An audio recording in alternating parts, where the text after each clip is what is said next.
Hello everyone, कैसे आप सब। आई होप आप सब अच्छे होंगे। फिर से स्वागत है मेरे यूट्यूब चैनल करियर एडवाइजर 24 में। मैं हूं हेमंत कुमार आपके साथ। तो आज मैं आपको बताने वाला हूं रिलेशनशिप मैनेजर का एनआरआई डिपार्टमेंट में क्या वर्क होता है। बेसिकली एनआरआई डिपार्टमेंट का क्या वर्क होता है बैंक में, है ना। एनआरआई डिपार्टमेंट आपका फोन बैंकिंग में भी, आपका ईआरएम डिपार्टमेंट में भी और आपका ब्रांच बैंकिंग डिपार्टमेंट में भी, और तीनों में एनआरआई डिपार्टमेंट होता है। लेकिन रिलेशनशिप मैनेजर का क्या काम होता है ना। वैसे तो ब्रांच में आप सब जानते हैं मोस्टली क्या काम रहता है, बट यहाँ पे एनआरआई डिपार्टमेंट जब आता है ना तो थोड़ा टाइमिंग का भी एक इश्यू आता है। बहुत से लोग पूछते हैं सर टाइमिंग क्या रहती है एनआरआई डिपार्टमेंट की, सर क्या काम रह सकता है, काम कैसे होता है सर।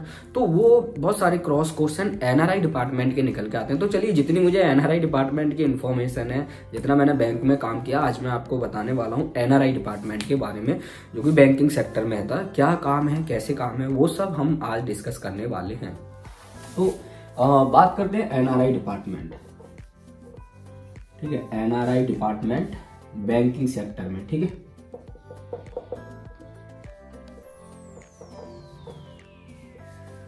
और बेसिकली आरएम वर्क डिस्कस करेंगे हम। तो रिलेशनशिप मैनेजर का वर्क क्या रहता है एनआरआई डिपार्टमेंट।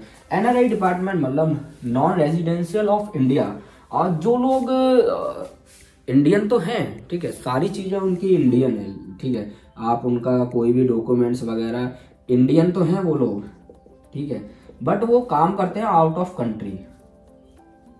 ठीक है, आउट ऑफ कंट्री, जैसे यूएसए, ठीक है, और आपका ब्रिटिश मतलब लंदन वगैरह हो गया, या फिर ऑस्ट्रेलिया, साउथ अफ्रीका, कुछ भी मान लीजिए जो हमारे इंडिया से बाहर लोग काम करते हैं। ठीक है, जो जाते हैं बेसिकली जॉब वीजा लगा के, ठीक है, बट वो सारी चीजें तो उनकी इंडियन है, बस काम कर रहे हैं बाहर।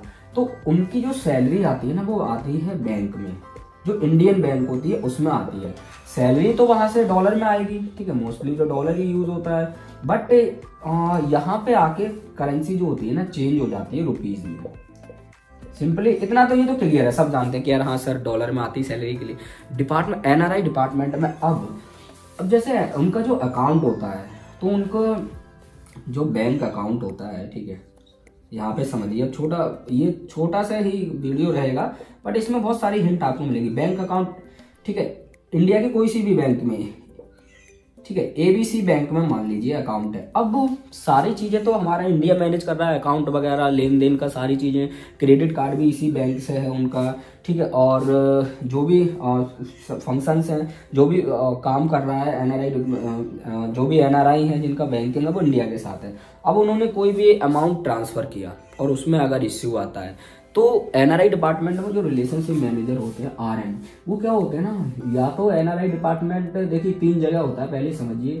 पीबीओ में भी होता है, ठीक है, फोन बैंकिंग में, और आपका ईआरएम में भी होता है। कस्टमर मैप होते हैं ईआरएम में भी, पीबीओ में भी, और आपका ब्रांच बैंकिंग में भी होता है, मतलब ब्रांच में होता है। ठीक है, 3 जगह ईआरएम डिपार्टमेंट होता है, ये मान के चलिए। अब तीनों में काम देखिए, पीबीओ का सिंपल सा समझाता हूँ, phone banking officer, customer care, ठीक है, कस्टमर केयर हो गया, सीसी कस्टमर केयर का। वो एनआरआई जो कॉल करते हैं, तो एक पीबीओ में क्या होता है ना, पीबीओ में सिंपल सा समझिए, ठीक है, इसको हटाते हैं अपन लोग, पहले पीबीओ से स्टार्ट कर लेते हैं। चलिए, पीबीओ में अगर मैं आपको बता दूं, ठीक है, पीबीओ में हो गया आपका एक शिफ्ट होता है नाइट शिफ्ट पीबीओ में, ठीक है, नाइट शिफ्ट होता है पीबीओ में एनआरआई के लिए। क्योंकि अगर आप देखते हैं ना, टाइम जोन अलग है। इंडिया में अगर डे है तो वहां नाइट होगी बेसिकली। अब वहां अब यहाँ पे उल्टा कर दीजिए, ठीक है, एक दूसरे के अपोजिट होता है डे नाइट। अब ये अगर ये इंडिया में है, ये हो गया आउट ऑफ कंट्री, ठीक है, आउट ऑफ कंट्री। अब ये बंदा जाग रहा है, ठीक है, दिन, यहाँ दिन समझ लीजिए, नाइट समझ लीजिए, तो नाइट शिफ्ट चल रही है यहाँ पे, ये दिन है। ये कभी भी कॉल करेगा कि यार हेमंत, तो मेरा वो कस्टमर केयर पर कॉल करेगा कि मेरा क्रेडिट कार्ड में इश्यू आ रहा है, मेरा डेबिट कार्ड में इश्यू आ रहा है, इसको सॉल्व कीजिए, ये मैंने ट्रांजैक्शन किया था, ये मेरा ट्रांजैक्शन फंस गया है, या ये मेरा इतना चार्ज डिडक्ट हो गया। तो एनआरआई डिपार्टमेंट में जो फोन बैंकिंग ऑफिसर होते हैं, ठीक है, उनका ये काम रहता है क्वारीज सॉल्व करना, ठीक है। अब ये पीबीओ में तो सिंपल हो गया, फोन बैंकिंग में क्या ना क्वारीज, कस्टमर केयर है, ये तो ईआरएम में, ईआरएम में होता है कस्टमर मैपिंग का काम पहले तो सबसे, ठीक है, कस्टमर मैप होते हैं, मैपिंग, ठीक है। इसमें क्या होता है ना, एनआरआई डिपार्टमेंट जब आपको मिलता है तो आप एनआरआई जो कस्टमर होते हैं उनके समझ लीजिए पर्सनल आरएम होते हैं, पर्सनल आरएम होते हैं और उनके मोबाइल ऐप में आप देखते हैं। ये मैं बता रहा हूँ आईसीआईसी बैंक का, जिसका मुझे एक्सपीरियंस है, ठीक है। लेकिन एनआरआई डिपार्टमेंट का जो मैं वीडियो बता रहा हूँ ये सारे बैंक में फॉलो होता है। वैसे इसमें आप पर्सनल आरएम होते हैं तो वो आपका आई मोबाइल से नंबर निकाल लेगा या नेट बैंकिंग से निकाल लेगा, ठीक है, एनआरआई, और आपको कॉल कर सकता है। लेकिन ईआरएम डिपार्टमेंट तो डे में ही काम करता है। आप सोचेंगे सर डे में कैसे पॉसिबल है, ठीक है, डे में टाइम जोन भी होता है, वो इवनिंग में करें या मॉर्निंग में करें। हमारे यहाँ पे नाइट है तो यहाँ इवनिंग होता है, वहाँ मॉर्निंग होता है, तो इस तरीके से टाइम जोन चलता है। तो वो डे में भी कस्टमर कॉल करते हैं, वरना उनको टाइम मिलता है रात में, जैसे 10-11 बजे भी कॉल कर लिया तो बहुत से, अब यार कस्टमर से बिजनेस निकालना है डेफिनेटली, अगर वो 11 बजे भी कर रहा है, एनआरआई है तो हमें बात करनी पड़ेगी। हम अपनी तरफ से कॉल करते हैं ना तो एनआरआई को कॉल नहीं लगती। एनआरआई अगर नंबर देते हैं आउट ऑफ कंट्री का तब तो ठीक है, अदरवाइज नहीं। ये तो हो गया ईआरएम का, कि ईआरएम में कॉलिंग से सारा बिजनेस वगैरह की डील होती है, ठीक है। जो भी कस्टमर एनआरआई होते हैं, जैसे एनआरआई, अभी मैं ब्रांच बैंकिंग का और बता दूं फिर एनआरआई पे थोड़ा आते हैं। अभी ब्रांच में क्या होता है, ब्रांच में एनआरआई जो रह चुके, बाहर काम तो कर लिया, अब वो इंडिया दोबारा शिफ्ट हो गए तो उनका अकाउंट होता है एनआरआई अकाउंट, ठीक है। ब्रांच में एनआरआई अकाउंट होते हैं, ठीक है। अब वो एनआरआई अकाउंट होते हैं तो वो एनआरआई जो रह चुके, अब वो इंडिया में शिफ्ट हो गए तो वो ब्रांच में आते हैं, तो उनका लेन देन का काम हो गया, जैसे कैश निकालना, डिपॉजिट करना, और उसके साथ साथ कोई क्रेडिट कार्ड इश्यूज है। अब आते हैं प्रोडक्ट पे। आरएम क्या करते हैं यहाँ पे, एनआरआई डिपार्टमेंट को जब आरएम हैंडल करते हैं तो आरएम को मोस्टली बिजनेस निकालना होता है उनसे, बिजनेस प्लस सर्विसेज,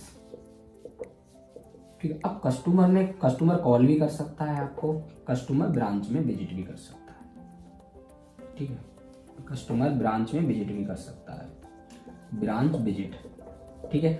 अब आरएम को कॉल भी कर सकता है, ब्रांच विजिट। अब एनआरआई अकाउंट है तो एनआरआई अब किसी को चाहिए होम लोन, सपोज कीजिए, अब एक एग्जांपल लेते हैं, एक तो जो इंडिया में शिफ्ट हो गए हमारी कंट्री में, एक जो अभी भी एनआरआई है बाहर काम कर रहा है, उसको चाहिए होम लोन, ठीक है, वो आ नहीं सकता है तो कैसे पॉसिबल होता है, उससे सारे डॉक्यूमेंट्स हम लेते हैं, जितने भी डॉक्यूमेंट्स होते हैं। ये आरएम का काम होता है कि उनको प्रोडक्ट एक्टिवेशन, तो देखिए आरएम का काम मोस्टली तो बिजनेस देना है, सेल्स करना। अब डिपार्टमेंट हो गया एनआरआई, एनआरआई जल्दी बात नहीं करते, मैं सही बता रहा हूँ, कॉल पे भी जल्दी बात नहीं होती, चैट पे भी जल्दी बात नहीं होती, और मेल का भी जल्दी रिप्लाई नहीं देते। वो तभी बात करेंगे जब उनको कोई प्रोडक्ट चाहिए होगा, ठीक है, प्रोडक्ट नीड जब उनको होती है ना, या फिर उनको कोई दिक्कत आ गई बैंकिंग में, तभी वो आपसे बात करेंगे। अदरवाइज बहुत मुश्किल है कि आप कोई एनआरआई को अच्छा कस्टमर, आप उनके अच्छे आरएम बन सको। आप तो अच्छे हो लेकिन वो ही बात नहीं करते, तो टाइम भी थोड़ा चेंज रहता है, बहुत सारी चीज़ें रहती हैं, उनका थोड़ा अलग लेवल रहता है एनआरआई का। तो बताता हूँ डॉक्यूमेंट्स, अब जैसे होम लोन किसी को कराना होता है एनआरआई को, अब उसका बैंकिंग तो चल रहा है हमारी बैंक के साथ, एबीसी बैंक के साथ चल रहा है, ठीक है, तो उसको होम लोन कराना तो डेफिनेटली वो आरएम को ही कॉल करेगा, ठीक है, बैंक में कॉल करेगा, आरएम को करे या फिर ईआरएम को करे या पीबीओ को करे, इन्फॉर्मेशन लेने के लिए कहीं ना कहीं तो करेगा, आरएम ही हैंडल करेंगे। केस लॉगिन करना होता है, फाइल लॉगिन करनी होती है, ठीक है, उसको चाहिए होम लोन एनआरआई डिपार्टमेंट को, एनआरआई में एनआरआई को चाहिए होम लोन। वो क्या करेगा, देखो आधार कार्ड पैन कार्ड तो अपन लोगों का लगता ही है, आधार पैन लगेगा, बट जो भी जिस कंपनी में काम करता है वो कंपनी का सैलरी स्लिप, 3 मंथ का सैलरी कितना है, वो सारी चीज़ चेक होती है, कंपनी कौन सी है, ठीक है, कंपनी का नेम वगैरह सारी चीज़ें पोर्टल में डाल के देखते हैं, कंपनी नेम हो गया, ठीक है, ये सारी चीज़ें ज़रूरी हैं। उसके साथ साथ आप कोई भी अदर वो प्रोडक्ट पे काम कर और कोई लोन, पर्सनल लोन लेना चाहता है या अदर कोई लोन लेना चाहता है, कोई क्रेडिट कार्ड लेना चाहता है, अदर सर्विसेज, ठीक है। अब क्रेडिट कार्ड पे थोड़ा सा आप ध्यान दीजिए, प्रोडक्ट एनआरआई डिपार्टमेंट पे वो रह रहा यूएसए, ठीक है, लेकिन उसको क्रेडिट कार्ड चाहिए, तो अगर वो इंडिया में नहीं है तो क्रेडिट कार्ड पॉसिबल नहीं है। दो एनआरआई में भी आपका जब एनआरआई अकाउंट होता है उसमें आपके 2 एड्रेस लगते हैं, ठीक है, एक आपका होम एड्रेस, करंट एड्रेस, ठीक है। अब समझिए उसका होम है दिल्ली में और कस्टमर है यूएसए में, तो क्रेडिट कार्ड कहाँ पहुंचेगा? डेफिनेटली क्रेडिट कार्ड आपका पहुंचेगा दिल्ली वाले एड्रेस पे, क्योंकि हम इंडिया में काम कर रहे हैं। लेकिन जैसे आईसीआईसी बैंक कनाडा में भी है, तो कनाडा वालों को बड़ा इजी हो जाता है, एनआरआईज को, है ना। बहुत से बड़ी बड़ी बैंक आउट ऑफ कंट्री में है हमारे इंडिया के, तो उनको ईजी हो जाता है। तो एनआरआई डिपार्टमेंट में रिलेशनशिप मैनेजर का काम होता है उनको सर्विसेज और बिजनेस निकालना, होम लोन कराना, सारे प्रोडक्ट में एक्टिवेशन। बट टाइम ब्रांच में जो एनआरआई होगा, ठीक है, मोस्टली ब्रांच में जो इंडिया में अब आके शिफ्ट हो गए बाहर से जॉब वगैरह करके, उनके अकाउंट होंगे। ईआरएम में जो बंदा बाहर काम कर रहा है, जो एनआरआई है अभी, या जो, ठीक है, जो पहले रहे तो वो ब्रांच में आ गए, या कुछ और भी है जो बाहर भी रहते हैं, उनके अकाउंट अभी भी चल रहे हैं, ठीक है, क्योंकि लोग आते जाते रहते हैं। अभी कोविड का टाइम था, तो है ना, लोग वापस आ गए थे, फिर जॉब पे बाहर चले गए, जॉब का वीज़ा लगा थे। तो आर रिलेशनशिप मैनेजर को सेल्स करना है और सर्विसेज देना है। बट एनआरआई के डॉक्यूमेंट्स वगैरह में थोड़ा इश्यू रहता है, बात करने में उनके नंबर जल्दी नहीं लगते, वो थोड़ा इश्यू रहता है। तो जो भी रिलेशनशिप मैनेजर एनआरआई डिपार्टमेंट में जा रहा है, वो एक चीज़ का ध्यान रखना है, आपको देखिए, एनआरआई को हैंडल करने के लिए आपको इंग्लिश आना बहुत ज़रूरी है। ये चीज़ मैं आपको बता दे रहा हूँ, सिर्फ हिंदी नहीं, इंग्लिश, क्योंकि यार अब इंग्लिश लैंग्वेज बहुत ज़रूरी है। क्योंकि यार एनआरआई जो डिपार्टमेंट है, अब बंदा आउट ऑफ कंट्री काम कर रहा है, ठीक है, यूएसए वगैरह में, डेफिनेटली वो, अब आप भी बैंक के हैं इम्प्रेशन, तो आप भी इंग्लिश में बात करेगा। वो भी कोई साउथ का बंदा है, नॉर्थ का बंदा है, वो सब इंग्लिश में ही बात करेंगे। तो इंग्लिश आना कंपलसरी है आरएम को, रिलेशनशिप मैनेजर को इंग्लिश आना कंपलसरी है, वो चाहे एआरएम में हो, पीबीओ में हो, ब्रांच में हो, ठीक है, आना कंपलसरी है। उसके साथ साथ अब एनआरआई में वैसे तो मोस्टली यही होता है, बिजनेस मतलब सेल्स प्लस सर्विस, ये एनआरआई का ही काम होता है मोस्टली। एनआरआई जो उनको जो भी बिजनेस चाहिए रहता है। अब एनआरआई को क्या क्या प्रोडक्ट, जैसे होम लोन मान लीजिए, मोस्टली होम लोन लेते हैं वो लोग, पैसा सैलरी अच्छा होता है यार। पर्सनल लोन की उनको ज़्यादा नीड नहीं रहती है, क्योंकि सैलरी उनकी इतनी अच्छी होती है, भाई आउट ऑफ कंट्री अच्छे पैकेज पे गए हैं। होम लोन ज़्यादा लेते हैं, क्रेडिट कार्ड लेते हैं, ठीक है, क्रेडिट कार्ड ज़्यादा वो लोग लेते हैं। अब उनका बैंकिंग बहुत अच्छा रहता है, लेन देन का मोस्टली खर्चा वगैरह। तो दो चीज़ों पे, होम लोन या फिर क्रेडिट कार्ड। हाँ, अगर वो इंडिया में कोई उनकी फैमिली है, उनके माता पिता हैं, तो कार लोन ज़्यादा लेते हैं।